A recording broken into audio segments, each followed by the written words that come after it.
हरे कृष्णा। हम लोग भगवत गीता ज्ञान प्रबोधिनी से चर्चा कर रहे हैं। आप सब लोगों का भगवत गीता ज्ञान प्रबोधिनी सत्र में स्वागत है।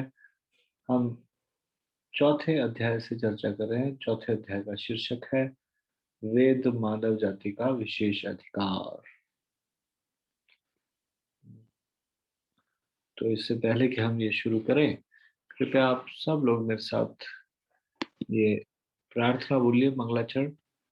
ओम अज्ञानतिमिरान्धस्य ज्ञानाञ्जनशलाकया चक्षुरुन्मीलितं येन तस्मै श्रीगुरुवे नमः। श्रीचैतन्यमनोभीष्टं स्थापितं येन भूतले स्वयं रूपः कदा मह्यं ददाति स्वपदान्तिकम्। वन्देऽहं श्रीगुरोः श्रीयुतपदकमलं श्रीगुरुन् वैष्णवांश्च श्रीरूपं सागरजातं सहगण रघुनाथान्वितं तं सजीवम् साद्वैतं सावधूतं परिजनसहितं कृष्ण चैतन्य देवम् श्री राधा कृष्ण पादान् सहगण ललिता श्री विशाखान्वितांश्च। हे कृष्ण करुणा सिंधु दीनबंधु जगतपते गोपेश गोपिका कांत राधा कांत नमोस्तुते। तप्त कांचन गौरांगी राधे वृंदावनेश्वरी वृषभानुसुते देवी प्रणमामि हरिप्रिये। वाञ्छाकल्पतरुभ्यश्च कृपा सिन्धुभ्यैव च पतितानां पावनेभ्यो वैष्णवेभ्यो नमो नमः। जय श्री कृष्ण चैतन्य प्रभु नित्यानंदा श्री अद्वैत गदाधर शिवासादि गौर भक्तवृंद।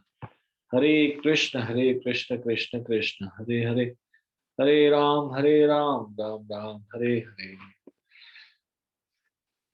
धन्यवाद। तो आज हम चर्चा करेंगे। आज का शीर्षक होगा वेदों तथा आधुनिक विज्ञान में समानताएं। कृपया उसको डिस्प्ले कीजिए प्रभु जी स्क्रीन पे। प्रभु जी स्क्रीन पे नहीं आ रहा अभी, मैंने शेयर किया प्रभु जी। अब आ रहा है? जी अब थोड़ा लेट हो गया शेयर करने में। नहीं, ठीक है। वेदों तथा आधुनिक विज्ञान में समानताएं। हम वेदों से असंख्यों ऐसे उदाहरण प्रस्तुत कर सकते हैं जो आधुनिक विज्ञान की अवधारणाओं से मिलती जुलती अवधारणाएं दर्शाते हैं। आधुनिक वैज्ञानिक आश्चर्यजनक समानताओं को देखकर चकित हैं और वे कल्पना भी नहीं कर सकते कि कैसे इतने महान सत्यों को एक ऐसे समय में लिखा गया जब परिष्कृत यंत्र नहीं थे।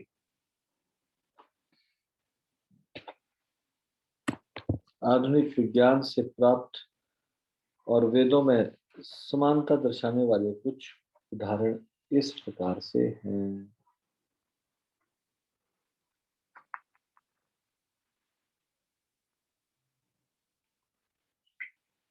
परिष्कृत यंत्र किसको बोला गया? Sophisticated instruments. ऐसे नहीं होते थे, फिर भी कैसे पता चल गया वेदों में? तो ऐसा लोग इन समानताओं को देखकर आश्चर्यचकित होते हैं।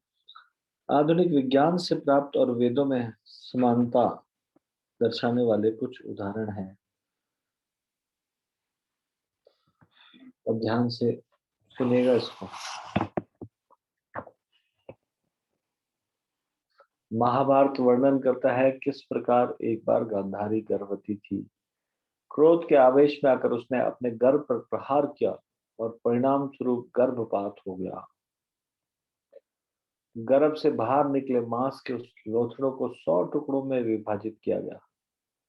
महर्षि व्यासदेव ने उसे इन टुकड़ों को घी के 100 पात्रों में रखने का आदेश दिया और इस प्रकार कौरवों का जन्म हुआ।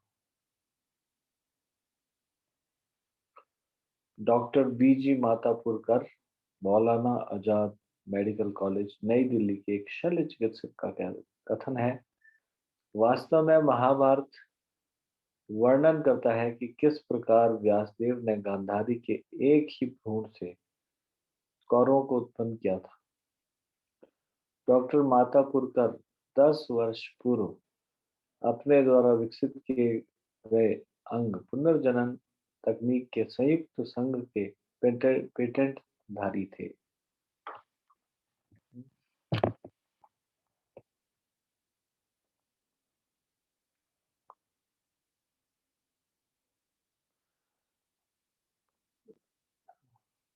तो उन्होंने ये पेटेंट किया हुआ था, how to regenerate organ regeneration technique, जिसमें उन्होंने 10 साल बिताए थे।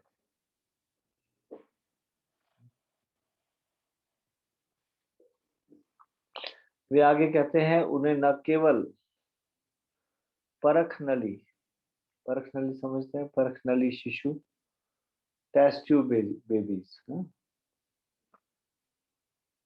न सिर्फ परख नली शिशुओं तथा भ्रूण विच्छेदन के बारे में ज्ञात था, अपितु उनके पास कुछ ऐसा था जो आधुनिक विज्ञान को ज्ञात नहीं है, स्त्री के शरीर से मानव भ्रूण को विकसित करने की तकनीक।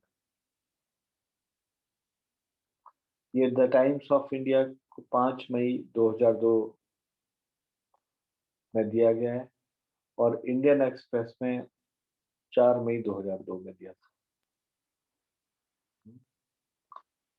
कि स्त्री के शरीर से बाहर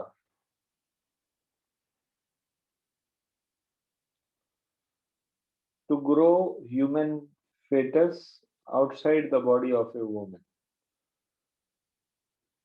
जो कि मॉडर्न साइंस को पता नहीं था। तो इन्होंने इस टेक्निक को विकसित किया।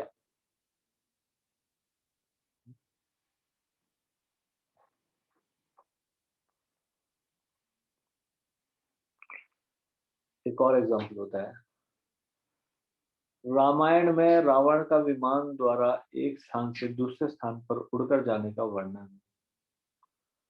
अतः राइट ब्रदर्स हवाई जहाज के वास्तविक आविष्कारकर्ता नहीं थे, उससे पहले जहाज का आविष्कार हो चुका था।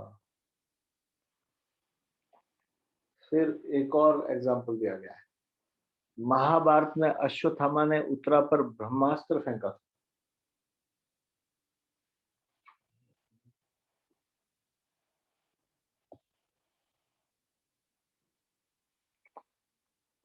जिसका लक्ष्य उत्तरा को बिना कोई क्षति पहुंचाए उसके गर्भ में भ्रूण पर था। तो जो ब्रह्मास्त्र होते थे पहले के, वो जो आजकल के परमाणु प्रक्षेपास्त्र है, से कहीं अधिक शक्तिशाली और कहीं अधिक अचूक थे।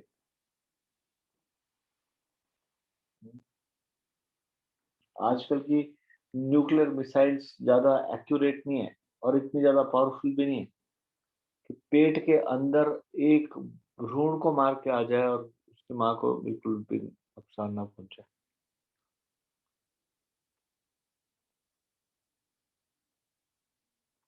कुरुक्षेत्र के युद्ध में अनेक सूक्ष्म दिव्यास्त्रों तथा शब्द भेदी वायव्य पार्थव्य भौम्य अंतर्धान आदि का प्रयोग किया गया था, जो आजकल के वैज्ञानिकों द्वारा ज्ञात भारी अस्त्रों से कहीं अधिक परिष्कृत है।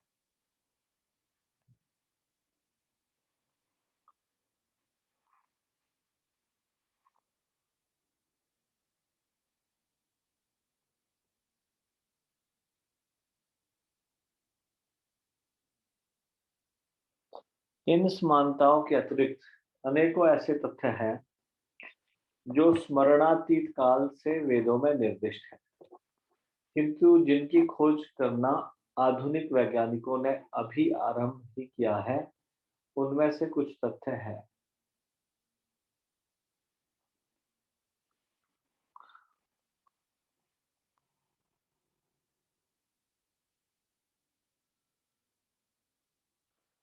नाना प्रकार के जटिल यंत्रों के प्रयोग से स्त्री रोग विशेषज्ञ क्रमशः पता लगा पाए हैं कि किस प्रकार गर्भकाल के दौरान भ्रूण विकसित होता है, किंतु श्रीमद् भागवतम के तीसरे स्कंद के 31वें अध्याय में मां के गर्भ में भ्रूण के विकास का स्पष्ट वर्णन मिलता है। यदि हम इसमें दी गई सूचना की तुलना एम्ब्रियोलॉजी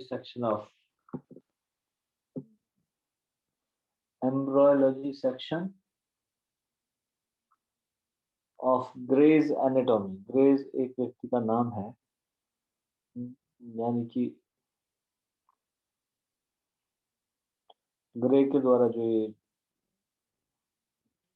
डिस्क्राइब किया गया है, ग्रेज एनाटॉमी जैसी चिकित्सक पाठ्य पुस्तक में दी गई सूचना के साथ करें तो दोनों स्रोतों से में अविश्वसनीय समानताएं मिलेगी।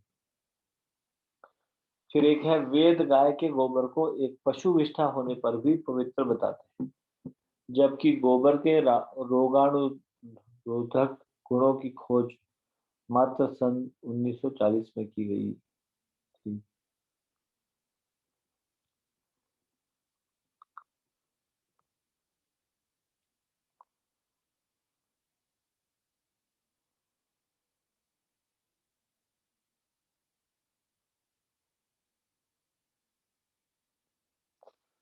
स्मरणातीत काल से वेदों में निर्दिष्ट है कि पेड़ पौधों में भी जीवन है, परंतु जब तक जगदीश चंद्र बोस ने यह प्रमाणित नहीं कर दिया कि पेड़ पौधों में भी संवेदनाएं होती हैं, वैज्ञानिकों का विश्वास था कि वे निर्जीव है। तो जगदीश चंद्र बोस ने ये प्रूव किया कि नहीं, उनमें जीवन है, निर्जीव नहीं है वो।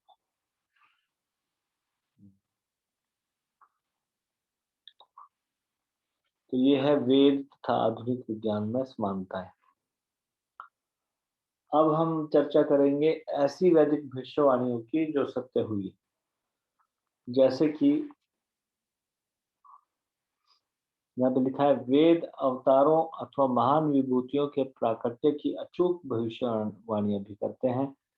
विभूतियों के बारे में भी की गई कुछ भविष्यवाणियां उन उदाहरणों सहित जिनमें भविष्यवाणी की गई है निम्नांकित है। जैसे बुद्ध जी के बारे में श्रीमद् भागवतम के पहले स्कंद के तीसरे अध्याय के 24वें श्लोक में कहा गया है 1.3.24 चाणक्य जी प्रकट होंगे, ये भी 12वें स्कंद के पहले अध्याय के 11वें श्लोक में कहा गया।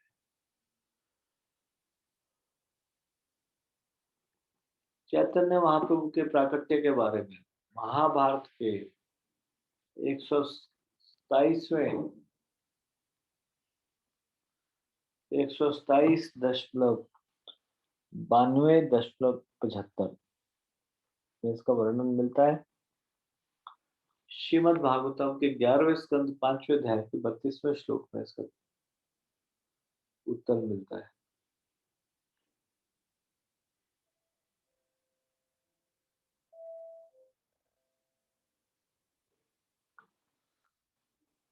चंद्रगुप्त व सम्राट अशोक, इसके बारे में भी श्रीमद् भागवतम में वर्णन मिलता है। श्रीमद् भागवतम 12वां स्कंद पहला अध्याय 12वां श्लोक। फिर जीसस और मोहम्मद के बारे में भी भविष्य पुराण में मिलता है। अथर्ववेद कांड 20 सूक्त 127 का पहला और तीसरा श्लोक।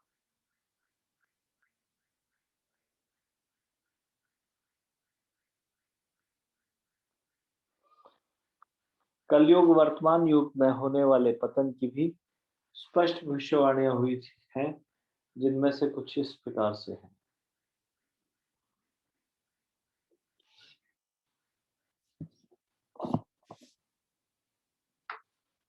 खाद्य पदार्थ सार्वजनिक रूप से विपणन स्थलों बाजारों में बिकेंगे। प्राचीन समय में भोजन कभी बेचा नहीं जाता था, इसे केवल दान में दिया जाता।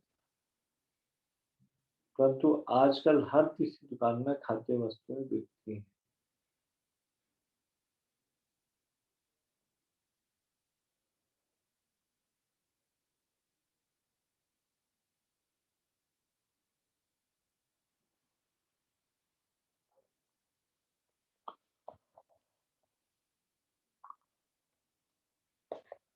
लोग अपने ही भ्रूण का मांस भक्षण करेंगे। पहले बच्चे को ईश्वर भेंट मानकर आदर व प्रेम किया जाता था, किंतु आजकल चीन, जापान और अन्य कई देशों में लोग गर्भपतित भ्रूण को विशेष सुस्वादु खाद्य पदार्थ मानते हैं और इसे पशुवत स्वाद लेकर खाते हैं। ये चीज आप लोगों को लग रहा है कैसे अविश्वसनीय? ऐसा कई जगह होने लग गया है, ताइवान वगैरह ऐसे कुछ देश जहाँ पे काफी पहले ये मेरे सामने वीडियो आया था और जब मैंने ये वीडियो देखा तो उस दिन मुझे सारा दिन थोड़ा सा माइंड डिस्टर्ब रहा। उसमें दिखाया था एक व्यक्ति ऐसे रेस्टोरेंट में जाता है जहाँ पे प्लेट में एक बेबी था और वो ऐसो के उल्टा लटका हुआ था, सिर झुका के। ऐसी एज इट इज कुक करके उन्होंने ऐसी दे दिया, तो जरा भी कोई काटा कुटा नहीं और वो छुरी कांटों के साथ खाने के लिए टेबल में दी। कितना आदमी गिर सकता है?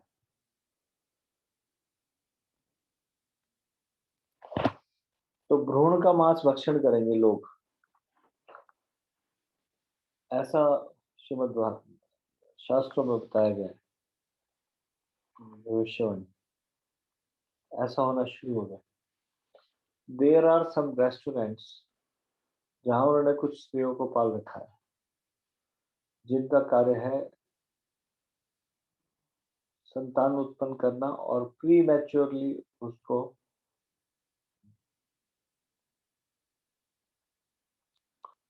गर्भ से निकाल लेना और फिर उसको विशेष कुछ डिश बनाना।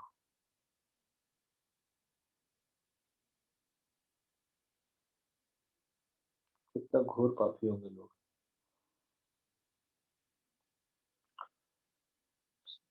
नेक्स्ट है, स्त्री पुरुष संबंध किसी अन्य उच्च लक्ष्य पर आधारित न होकर यौन संबंधों पर आधारित होगा।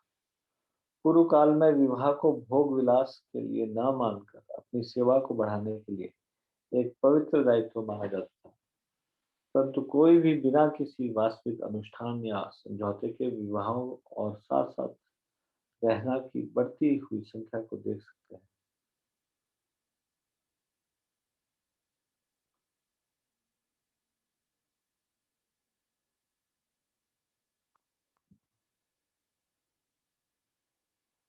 तो पूर्व काल में क्या माना जाता था? विवाह एक भोग विलास नहीं है, ये तो अपनी सेवा को बढ़ाने के लिए एक पवित्र दायित्व है, परंतु कोई भी बिना किसी वास्तविक अनुष्ठान या समझौते के विवाहों और साथ साथ रहना की बढ़ती हुई संख्या को देख सकते हैं। ये दोनों प्रवृत्तियां तेजी से भयानक रूप से आम हो रही है।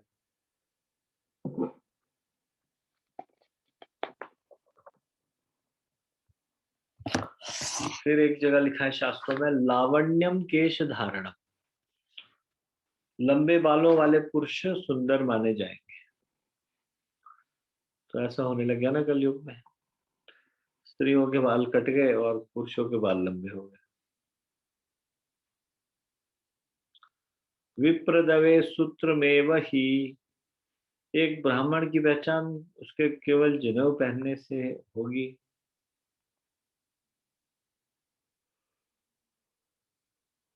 एक सच्चा ब्राह्मण वह होता है जो वास्तव में आत्म संयम, तपश्चर्या आदि जैसे सात्विक गुणों को रखता हो।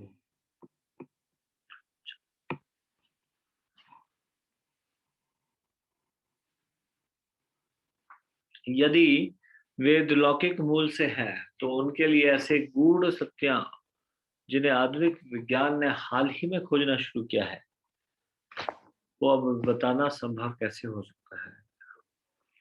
और वे भविष्य में होने वाली घटनाओं की सही सही भविष्यवाणियां कैसे कर सकते हैं? निष्कर्ष साफ रूप से स्पष्ट है। वेद एक ऐसे व्यक्ति से आ रहे हैं जो सर्वज्ञ है, जिसे भूत, वर्तमान और भविष्य सब ज्ञात है।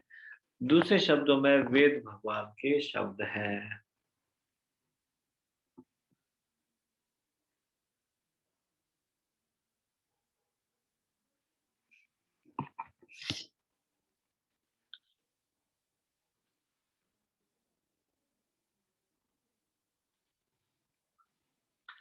सत्य को जानने हेतु आगमिक व निगमिक मार्ग।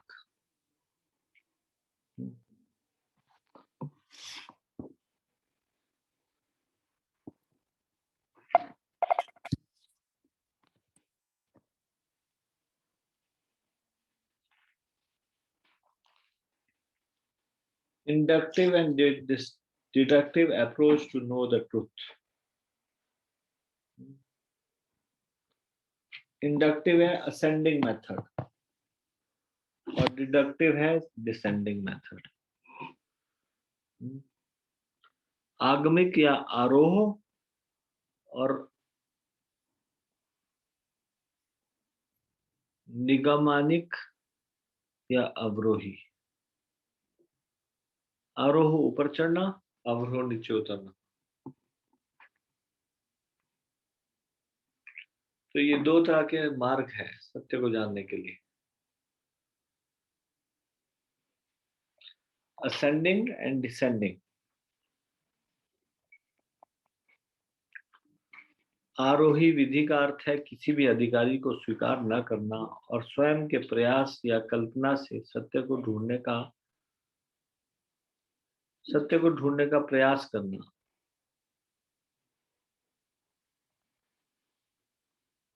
स्वयं के प्रयास से या कल्पना से सत्य को ढूंढने का प्रयास करना। उदाहरण स्वरूप ध्यान से सुनिए उदाहरण। यदि आप स्वयं से पता लगाना चाहते हैं कि आपके पिता कौन है, मान लीजिए कोई कोई पूछ के नहीं, अपनी मर्जी से पता लगाना चाहता है कि उसके पिताजी कौन है, तो आपको पृथ्वी पर प्रत्येक पुरुष को परखना पड़ सकता है। इस विधि द्वारा अपने पिता की पहचान करने के लिए व्यक्ति को अपना पूरा जीवन भी कम पड़ सकता है। हर व्यक्ति कहता है मनुष्य मर्त्य है। यदि आप पता लगाना चाहते हैं कि मनुष्य मर्त्य है अथवा नहीं, तो आपको पृथ्वी पर हर व्यक्ति का अध्ययन करना होगा।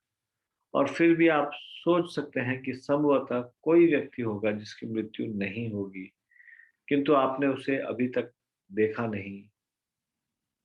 ये है आरोही पद्धति, जिसमें व्यक्ति सत्य की खोज के लिए कल्पना पर आश्रित रहता है।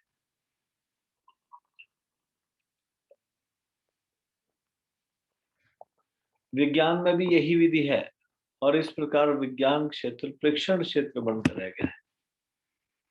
वे पूर्ण विश्वास के साथ नहीं कह सकते यह सत्य है। वे हो सकता है शायद में फंस कर रह जाते हैं और सत्य के बारे में अनिश्चित रहते हैं। वे हमें भगवान और परम मुक्ति या परम सुख की ओर नहीं ले जा सकते।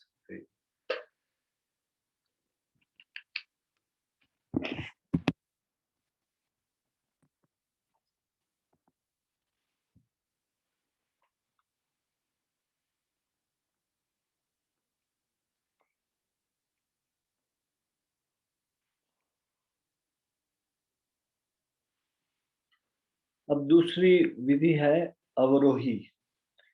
एक आरोही, आगमिक और एक निगमनिक। निगमनिक और आगमिक। आगमिक मतलब आरोही। आरोही ऊपर की ओर बढ़ना और ऊपर से नीचे की ओर, यह है अवरोही या निगमिक। तो वेदों को श्रुति भी कहा जाता है।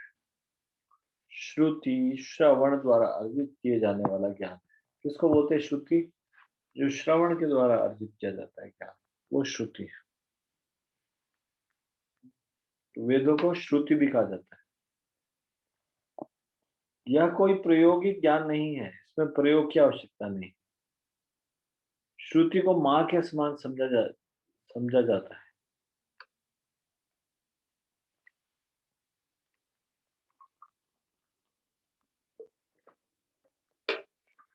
यदि आप जानना चाहते हैं आपके पिता कौन है, तो आपको अपनी माँ को अधिकारी के रूप में स्वीकार करना होगा। हमारे पिता, भाइयों, बहनों आदि के विषय में माँ के कथन को सत्य के रूप में स्वीकार करना होगा। आजमाने या प्रयोग करने का कोई प्रश्न ही नहीं है। यदि आप आजमाने का प्रयास करेंगे तो आप उसी निष्कर्ष पर पहुंचेंगे, लेकिन अपना समय बचाने हेतु आपको स्वीकार करना चाहिए। इसी प्रकार से यदि आप अपने अनुभव और अपने प्रायोगिक ज्ञान, अपनी इंद्रियों के कार्यों से परे कुछ जानना चाहते हैं, तो आपको वेदों को स्वीकार करना होगा। अतः वेद समस्त मानव जाति के लिए माँ के समान है। वे परम पिता परमेश्वर की ओर इंगित करते हैं और उन तक पहुंचने में हमारी सहायता करते हैं।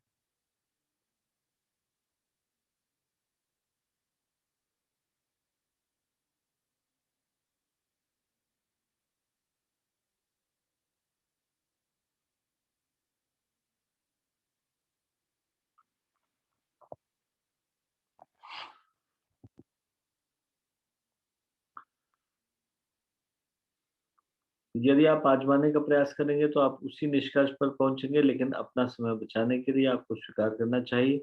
इसी प्रकार से यदि आप अपने अनुभव, अपने प्रायोगिक ज्ञान, अपनी इंद्रियों के कार्यों से परे कुछ जानना चाहते हैं, तो आपको वेदों को स्वीकार करना होगा। अतः वेद समस्त मानव जाति के लिए माँ के समान है। वे परम पिता परमेश्वर की ओर इंगित करते हैं और उन तक पहुंचने में हमारी सहायता करते हैं। निगमनिक ज्ञान से आप मानते हैं कि मनुष्य मरते हैं। अवरोही, अवरोही, ऊपर से नीचे आने वाला ज्ञान। आपके पिता निगमन कहते हैं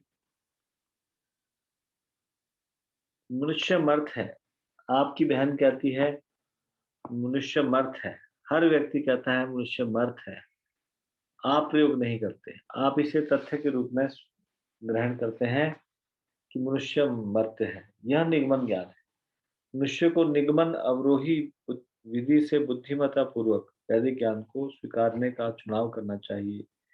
यदि हम अपनी अपूर्ण इंद्रियों के प्रयोग द्वारा अपने निजी प्रयासों से ज्ञान अर्जित करना चाहते हैं, तो हम कभी भी सही निष्कर्ष पर नहीं पहुंच पाएंगे।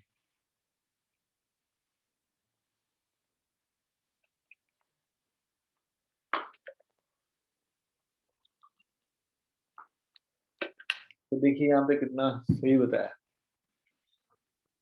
मान लीजिए किसी को पता करना हो उसके पिताजी कौन है, सबसे बढ़िया तरीका क्या है? अपने माँ के पास जाए और पूछ ले। माँ बता देगी पिताजी कौन है।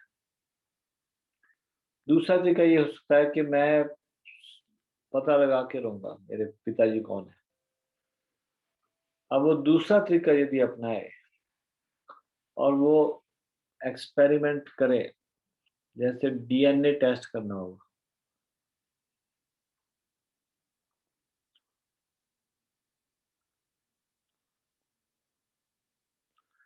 डीएनए में भी कितने लोगों का डीएनए टेस्ट किया जा सकता है?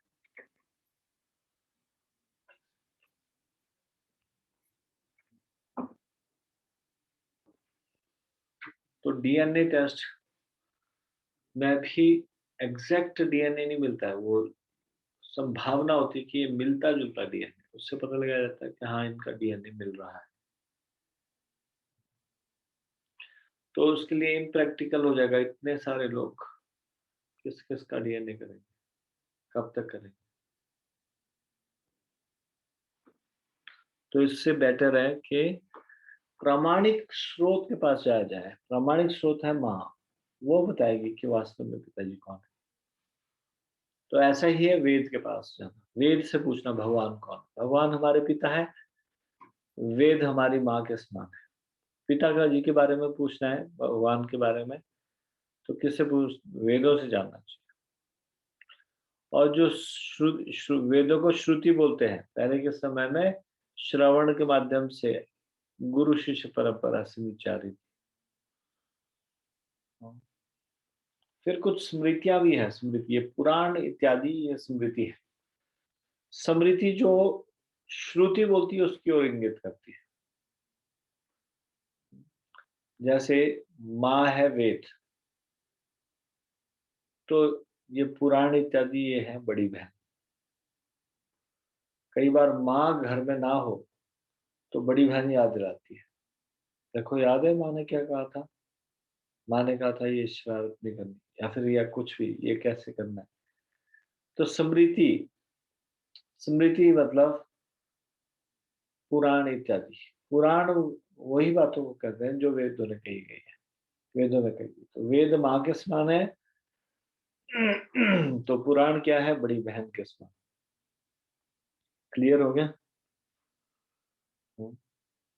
स्मृति किसको बोलते हैं पता है? स्मृति मतलब कि ये पुराण इत्यादि।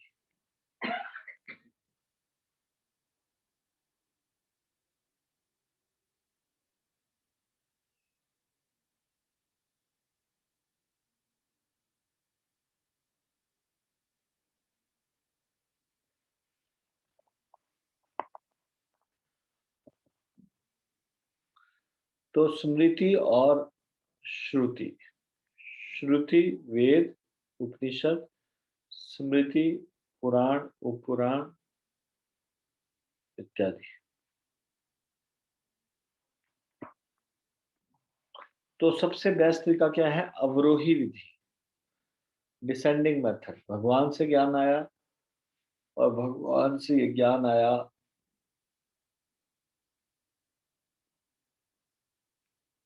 तो गुरु शिष्य परंपरा से ये हम तक पहुंचा। ये है डिसेंडिंग ऑर्डर, डिसेंडिंग मेथड, अवरोही विधि। आरोही विधि है जिसमें हम खुद से तुक्के मारे जा रहे हैं, शायद ये सही, शायद ये सही।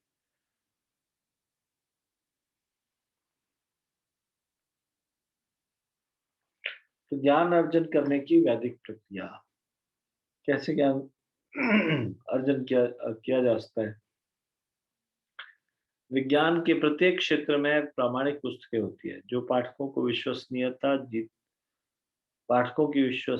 जी चुकी है। उदाहरण के लिए, यदि इलेक्ट्रिकल इंजीनियर के दो विद्यार्थियों में इलेक्ट्रिकल इंजीनियरिंग की किसी समस्या का हल करने में मतभेद है, मान लो कोई आपस में मतभेद हो गया कि ऐसे करेंगे, ऐसा सही है या ये सही है या वो सही है, तो वे BL थरेजा की इलेक्ट्रिकल इंजीनियरिंग का उदाहरण देते हुए निष्कर्ष पर पहुंच सकते हैं। तो जो इंजीनियर है वो एकदम से समझ जाएंगे, जो भी इलेक्ट्रिकल इंजीनियर है वो सब ये बुक पढ़ते हैं, BL थरेजा की इलेक्ट्रिकल इंजीनियरिंग। तो उसका रेफरेंस देंगे, देखो उसमें ऐसा लिखा है। तो फिर दूसरा व्यक्ति का बोलती बंद हो जाएगी, वो बोलते अच्छा उसमें ऐसा लिखा है, फिर ठीक। यानी कि उसने विश्वसनीयता प्राप्त कर ली।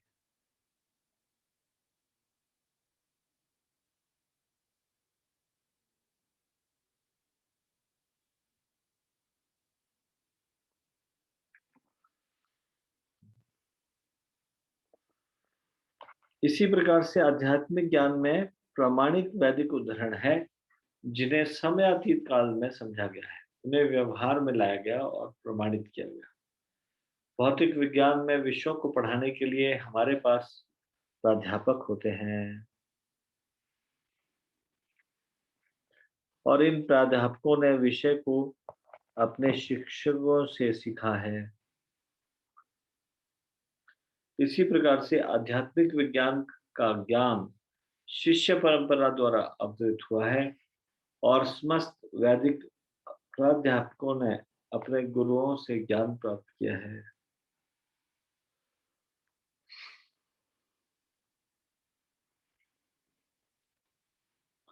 भौतिक विज्ञान में हम एक मान्यता प्राप्त या प्रतिष्ठित महाविद्यालय में दाखिला लेना चाहते हैं जहां हम उस विषय का ज्ञान प्राप्त करने के संबंध में विश्वस्त हो सके।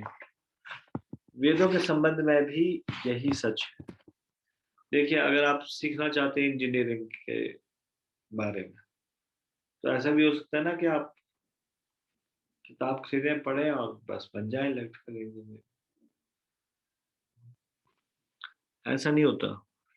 पहली बात तो कहीं प्रॉपर एडमिशन लेना पड़ेगा, जो रिकॉग्नाइज्ड यूनिवर्सिटी होगी।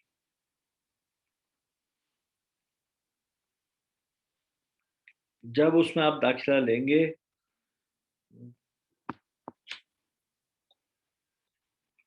तो अब उस विषय का ज्ञान प्राप्त करने के संबंध में विश्वास हो सकेंगे कि हाँ, ये सही जगह है जहाँ पे ज्ञान मिलता है। वेदों के संबंध में भी यही सच है। अतः यदि कोई वास्तव में भगवान को जानना और धर्म का पालन करना चाहता है, तो उसे सर्वप्रथम जानना चाहिए कि उसके लिए वैदिक पाठ्य पुस्तकों इन पुस्तकों की शिक्षा देने वाले शिक्षक तथा प्रामाणिक विद्यालय उपलब्ध है। आचार्य से दिव्य ज्ञान का श्रवण करना ही वैदिक स्तर है, जहाँ भौतिक सृष्टि के अंतर्गत आने वाले पदार्थों से संबंधित तथा दिव्य ज्ञान इस ब्रह्मांड से परे की वस्तुओं से संबंधित है। वेद प्रत्यक्ष ज्ञान या आगमिक विधि अनुमान द्वारा अज्ञेय परम मूल सत्य की ओर इंगित करते हैं। शब्द प्रामाणिक आचार्यों से श्रवण वैज्ञानिक कार्य प्रणाली से परे ज्ञान के क्षेत्र का अज्ञेय अनावरण करता है। शब्द ही एकमात्र प्रक्रिया है जिसके द्वारा हम जान सकते हैं कि हमारी वर्तमान बद्धावस्था में परम सत्य क्या है। यदि कोई पूर्ण ज्ञान प्राप्त किसी व्यक्ति से ज्ञान प्राप्त कर सकता है, तो सभी दुखों से मुक्ति प्राप्त कर सकता है। गुरु के पास जाकर सत्य को जानने का प्रयास करो। भगवत गीता चौथे अध्याय के 34वें श्लोक का आदेश है।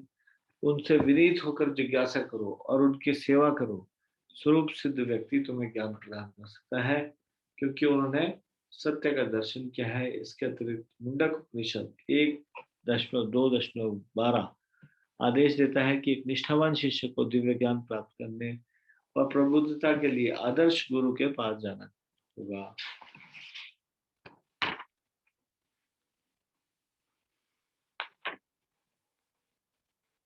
ठीक है, हम इसके ऊपर चर्चा करेंगे बाद में। अभी इसको यहीं पे विराम देंगे। श्रीमद् भगवद गीता की जय। शिल प्रभुपाद की जय। निताई गौर प्रेमानंदे। हरि हरि बोल। धन्यवाद।